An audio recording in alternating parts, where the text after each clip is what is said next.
Every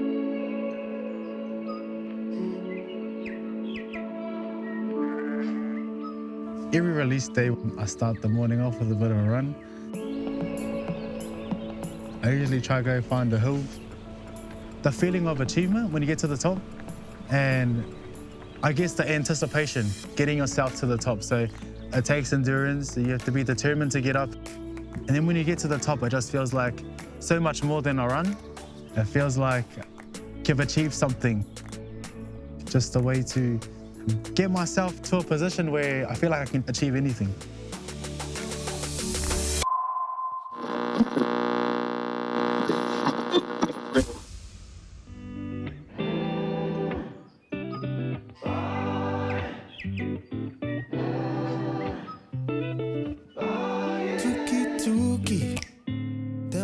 Went to school in Henderson, so my whole life has been based out in West Auckland.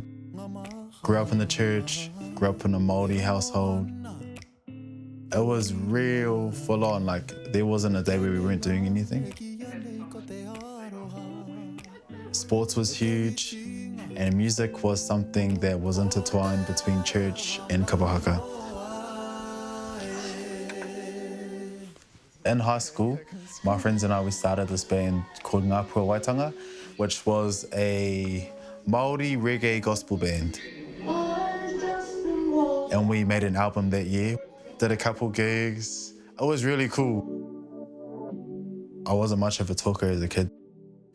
Weight of voice, how I was feeling or my opinion was really through music. Come on, let me in, let's do it all again. Come on, let me in, let's do it all again, yeah. The beauty of lineage. I tīmata au ki te tito waiata, ki te hakairi I era waiata ki runga I te pai āhuara, I runga I pukamata, mō te whānau. Hoi anō, I tuku karere mai tētahi aku tino tuakana no te whare wanangara, Nathaniel Howe. Koia hoki te paumatua mō te kiriata o e kia nei ko Waiata Nation. Me te pātai, mēnā hehi ana hauki te uru ki taua kaupapa. I roto ia anō I āwangawanga katoa. Kare au I te mohi o mēnā me whai ahau I tēnei momo huarahi. Hoi anō, I whai ahau I tērā huarahi. I te tauka hori I rewa taku waiata tuatahi ko e ki. Ka whiti ana tamanui te rā e ki. Maranga kia mau kia ita. Heru nui, heru roa, naru wai moko te runei ha. So I started writing Waiata Reo Māori to help normalise the language. And so, for instance, writing Waiata Reo Māori and then writing an English interpretation of that Waiata gives Māori and non-language speakers the opportunity to engage with the language. Ka hore he aha, ko taku whai ko hine tita mai. Which I think is dope, and music is that vehicle, you know, to promote the language. Like, music is everywhere.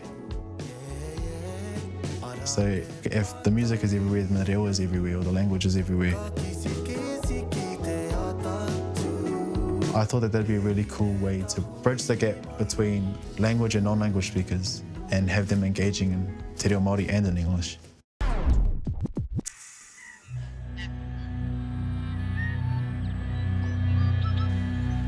Ētahi o ngā mea o te ao pūro kari te tino rata, ko te hakatairanga pea I ahau anō, ko te hakakōrero I te reka o taku kumara me ki. I think koira tētahi o ngā mea kare te tino paku rata, yeah. Akine pēr he mea Māori, I te mea kare e hara tērā I te mea ka mahi ai o mātou nei mātua o mātou nei kraua kuia. E rangi, yeah, koena te tahi wero nui, māku. Please give it up for Mohi Allen! Heru nui, heru roa, nau wai moko te runei ha, kia hakarongo te ao katoa. I'm still getting used to performing on a stage or releasing music.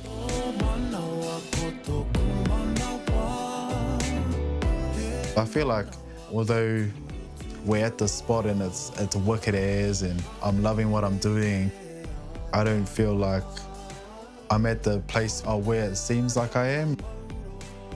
I create these songs and work with the bro, Dan, put it out, and everyone's just, they have all of these wicked comments like, this is awesome, blah, blah, blah, you know.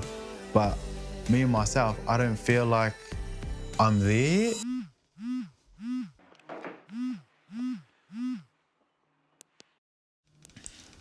Kia ora hoa, how are you? Good. Actually quite excited to get the opportunity to speak to you. I'll admit that now. Today I released my single, Jasmine. It has been such a cool writer to put together. I've really gone into the funk side of my music. It came out at midnight, I couldn't sleep. And yeah, I was just so excited to put this song out. We've been working on it for such a long time. Doing heaps of interviews, which is actually really cool and a huge honour. Kia ora hoa, kia ana.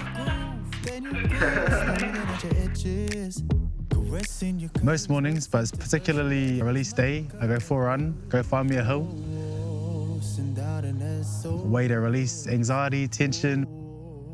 And then I follow that up with going to the bakery.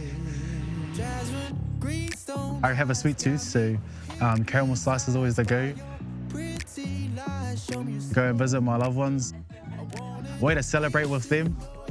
All of the whānau sending messages or sharing the song, that is huge. Pretty much yarn with them about how the release is going and how the song's tracking and just really celebrate the day with them. Yeah. Me, bro. Well, do you have any words of maybe encouragement for those of our rangatahi who maybe want to get into the music biz? If that's your passion, you know, if you wake up in the morning and that's what you want to be doing, then that's what you should be doing. So, kia koutou te hunga rangatahi e hia ana te whai te ara pūro, kia kahara, kia kahara. Ko taku hia, a ngā tau e heke mai nei, kia karore haere ki ngā pito o te ao, mahi tahi me ngā kaiwata take, no ngā wāhi putano i te ao. Waiata tahi, tito waiata tahi, o tira he hāpai ki te hakaraora i ngā reo o ngā whānau putano i te ao. Atu i tērā ko te hakatū i tētahi studio pia ki te nota, ki te tautokirau. Hei wāhi mā ngā rangatahi, me nā hehe ana rātou ki te whai i te ara pūru. Koe rāku hia. E tō e tama, kia komohia aku dancing shoes. Nau mai te pō, tira mapai ana ko ngā whetū e. Kapa kapa.